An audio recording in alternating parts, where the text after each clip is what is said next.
കൊല്ലം നെടുമ്പനയിൽ അയൽവാസികൾ തമ്മിലുണ്ടായ തർക്കത്തെ തുടർന്ന് യുവാവ് കുത്തേറ്റു മരിച്ചു. കേസിലെ പ്രതികൾ അറസ്റ്റിൽ. 6 പേരെയാണ് കണ്ണനല്ലൂർ പോലീസ് അറസ്റ്റ് ചെയ്തത്. ഇടപ്പനയത്ത് ശനിയാഴ്ച രാത്രിയിലാണ് കേരളപുരം സ്വദേശി സജിത്ത് കുത്തേറ്റു മരിച്ചത്.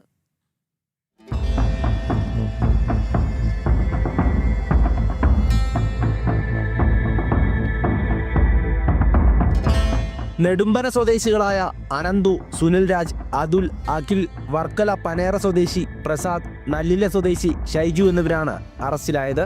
നായയെ അഴിച്ചുവിടുന്നതുമായി ബന്ധപ്പെട്ട് ഇടപ്പനയം സ്വദേശി പവിത്രനും അയൽവാസി സുനിൽ രാജും തമ്മിലായിരുന്നു തർക്കം. വിവരമറിഞ്ഞ് പവിത്രന്റെ ബന്ധുക്കളായ സജിത്തും സുജിത്തും ഒപ്പം അശ്വിനും സ്ഥലത്തെത്തി. സുനിൽ രാജിന്റെ കൂടെയും ആളുകളുണ്ടായിരുന്നു. സംഘർഷം രൂക്ഷമായതോടെ 25 വയസ്സുള്ള സജിത്തിന് കുത്തേറ്റു. ഇയാളെ ആശുപത്രിയിലെത്തിച്ചെങ്കിലും ജീവൻ രക്ഷിക്കാനായില്ല. കൂടെയുണ്ടായിരുന്നവർക്കും പരിക്കേറ്റു. കൊല്ലപ്പെട്ട സജിത്തിന്റെ മൃതദേഹം പാരിപ്പള്ളി മെഡിക്കൽ കോളേജിലെ പോസ്റ്റ്മോർട്ടത്തിന് ശേഷം ബന്ധുക്കൾക്ക് വിട്ടു നൽകി. സുജിത്തും അശ്വിനും ചികിത്സയിൽ തുടരുകയാണ്. കഴിഞ്ഞ ദിവസം രാത്രിയിൽ തന്നെ 6ഓളം പേരെ പോലീസ് പിടികൂടി.